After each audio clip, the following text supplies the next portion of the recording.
Hello, everybody. This is Joseph P. Farrell with news and views on Thursday, April 23rd, 2020. Today is a very interesting one. I have an article that many of you spotted and sent me, and it's such a thought provoker and whopper doozy. I had to do my news and views on this just to put the article out there. As you know, we've been having a lot of buffering problems since the beginning of this coronavirus thing, and I suspect that largely it's due to the massive increase in internet traffic. But nonetheless, uh, I I persist in doing these things simply to put the articles out there. Before we get to it, a little housekeeping business. Tomorrow, we do have a vid chat. This will be the America's Pacific Time Zone vid chat that will start at 6:30 U.S. Central Time. So please get your vid chat questions to me. I've had a spot of weather problems lately, so there are expecting storms tomorrow. So if I am online and suddenly get knocked off or am not able to get in, please bear with me and I will reschedule the vid chat. I've already rescheduled one vid chat from this previous month. Uh, and, things are getting crazy, but I will continue to try to uh, schedule the vid chat. Somebody asked me just now in the chat room if I'm up early or late. I'm up early, folks. And the reason being, again, we had storms. When we have storms, my little dog, she was abused at some point before I got her. And most dogs get nervous around storms. My little Shiloh goes ballistic. So I didn't get any sleep. So I had about a 4 hour nap earlier and got up early and decided to do this. Anyway, so that's the vid chat news. I've tried every trick in the book I know, including some ones that even tech guys don't know, to try and get the problem of the buffering fixed. So hopefully it won't be as bad as it was before. The other bit of housekeeping, I want to remind all of my website members, please send me subjects that you want me to address in the members area in the members monologues. Just put monologue subject suggestion in the header and I'll get it. Anyway, down to business. There's an article on a website from India, and the website itself is called Great Game India. Apparently, this is an Indian geopolitics and commentary type of website.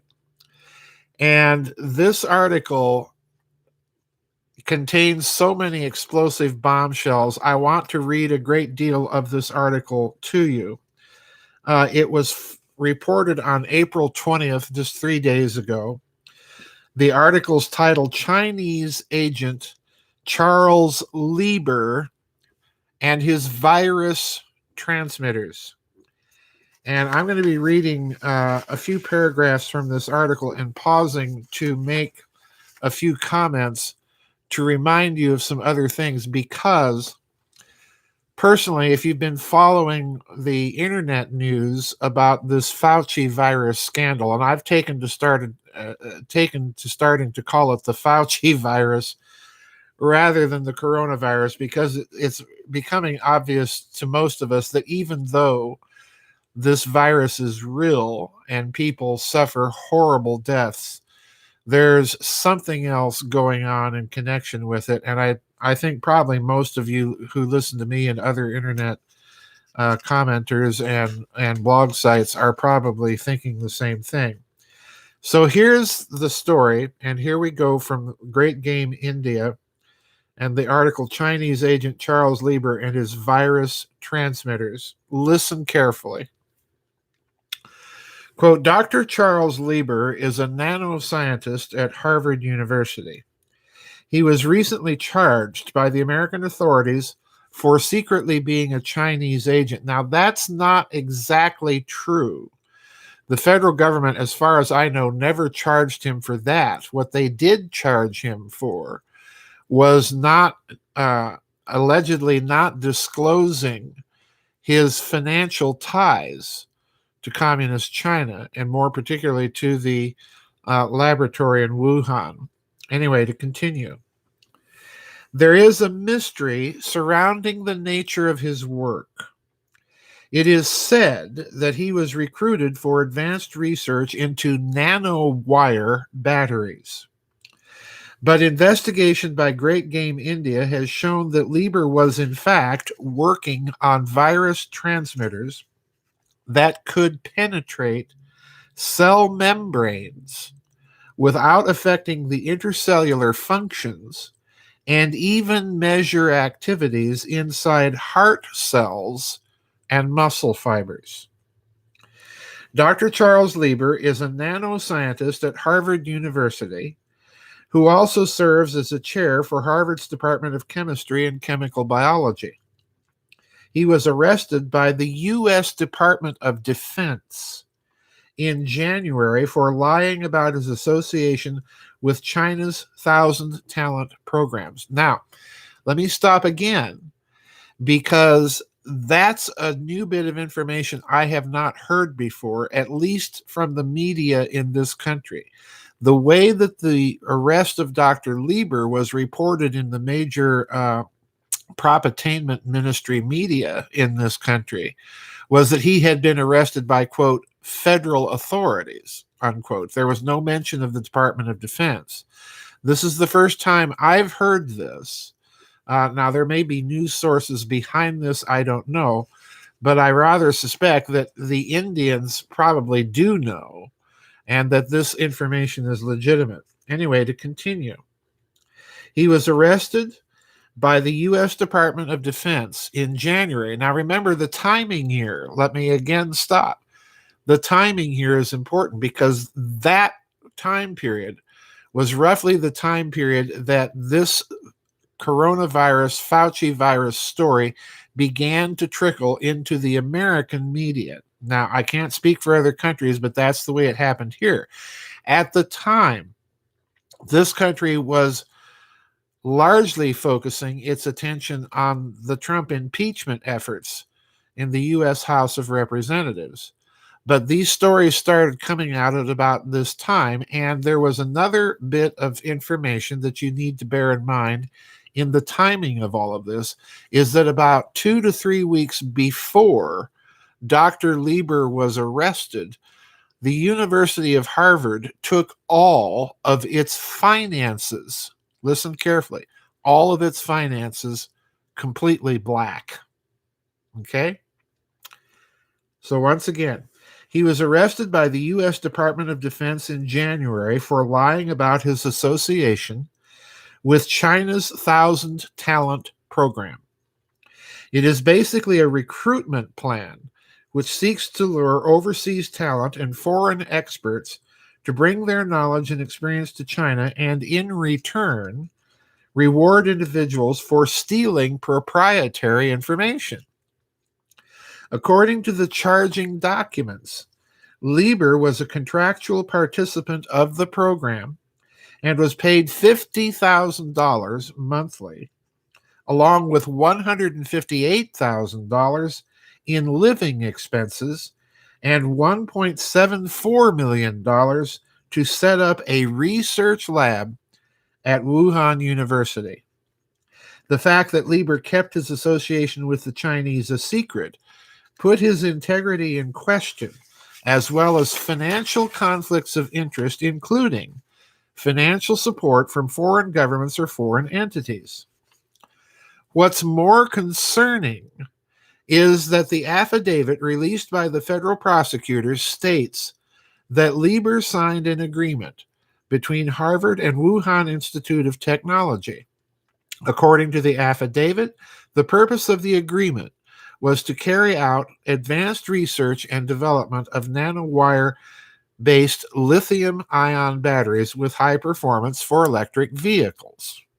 And again, remember here that this charge specifically and explicitly now associates or entangles the finances of the Chinese government, Dr. Lieber, and Harvard University.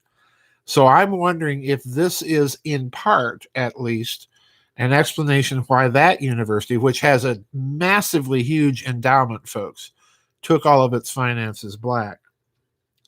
But continuing.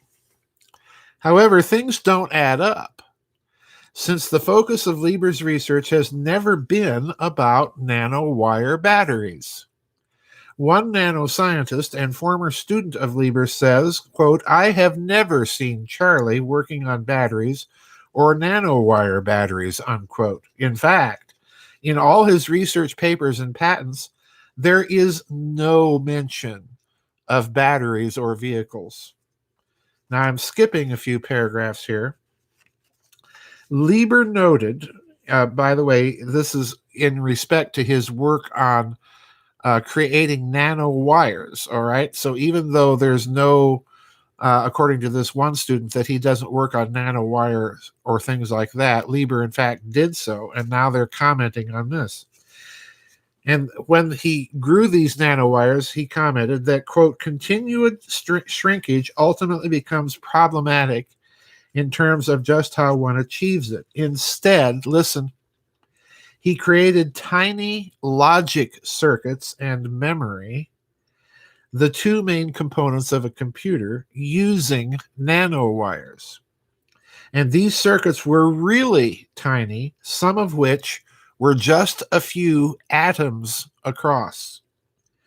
10 years later, Lieber created a transistor so small it can be used to penetrate cell membranes and probe their interiors without affecting intercellular functions." Let me read that one again.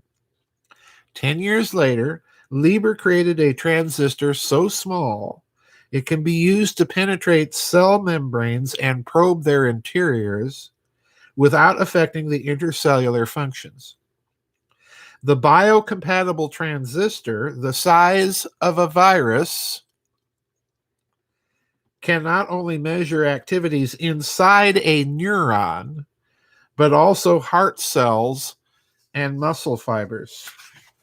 Skipping a few paragraphs again. It's no surprise the Chinese officials were quick to get him on board, considering he's the brightest brain when it comes to nanotechnology. Not only his research would have made China an important player in this futuristic technology, but it would also be a step towards China's stated goal of biological dominance, unquote. So there you are. We have an arrest of a Harvard professor a few weeks after Harvard takes its finances black. We're now learning that the arrest came, according to this article, from the U.S. Department of Defense, that he was getting all sorts of money from China, and that his work largely focused on the creation of a nanotechnology that was able to get through cell membranes. It's tiny enough, and then monitor data. Now, folks, what intrigues me here is that this, to my mind, confirms my speculation and the speculation of many others, that there's some sort of linkage between this Fauci virus story, and I am going to call it the Fauci virus because there's something fishy with him, that there's a link between this virus and electromagnetic technology. It's almost as if you've got the ability to place a virus into circulation and at the same time place a technology inside the human body by whatever means, spraying, chemtrails, whatever. Or, we saw articles a few years ago about putting vaccines right into GMO foods.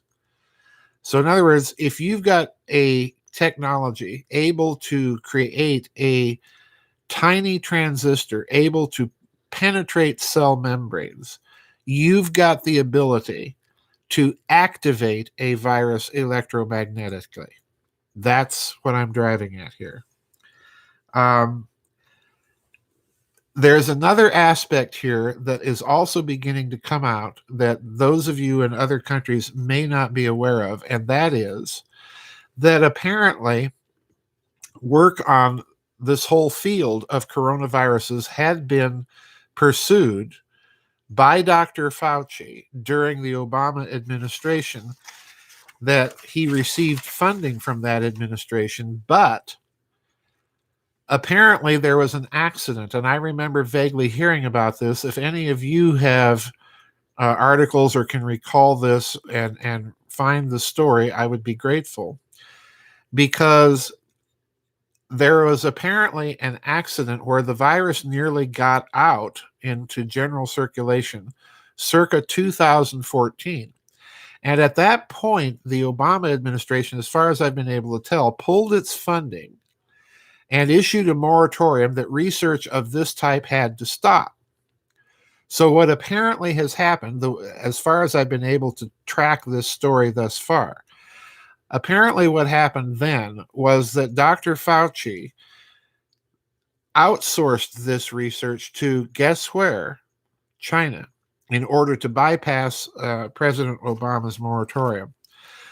And that was funded to the tune of $3.7 million. And that is exactly what President Trump in a press conference a week ago, I believe it was, a week or so ago, said that, yeah, we just found out about this and we're looking into it. So I think the narrative may be starting to come unraveled a bit. And this may be why we see now the sudden rush in various places in this country and various places in Europe to get everybody vaccinated. And folks, if you want something that can monitor you from outside, the technology is there. And the problem is, if you couple that technology to the microsludge Bill Gates model of constant updates, in other words, well, you've got to get yet an updated vaccine because there's a new strain out. They will have complete control over your health and your body. And with the crud that they're putting into vaccines now, don't get me wrong, I'm not against vaccines. I'm against the modern ones and all the crud that they sneak into them that are causing all these health problems. So anyway, Charles Lieber, this is explosive stuff. I wanted to talk about it and get the link out to you so that you can read this article yourselves and follow up with your own research on these matters, because there is something rotten in all of this. It's like a mackerel on a moonlit beach. It shines and stinks. So that's it for our news and views. Don't forget, we do have the vid chat tomorrow, but we are expecting storms. The vid chat will be at 6:30 as usual. I'll be in there a little early for some pre-chat, informal discussion and things like that. And if we're having storms and I suddenly get booted, please give me time. Or if I don't show up at all, it means my power's out or something. But I am planning to be there. And again, if you have suggestions for monologue topics in the members area, please send me an email and just put monologue topic suggestions in the subject header in capitals. Anyway, that's it for today's news and views. We'll try and stay on top of all this, folks. I'll see you on the flip side. Bye-bye, and God bless everybody.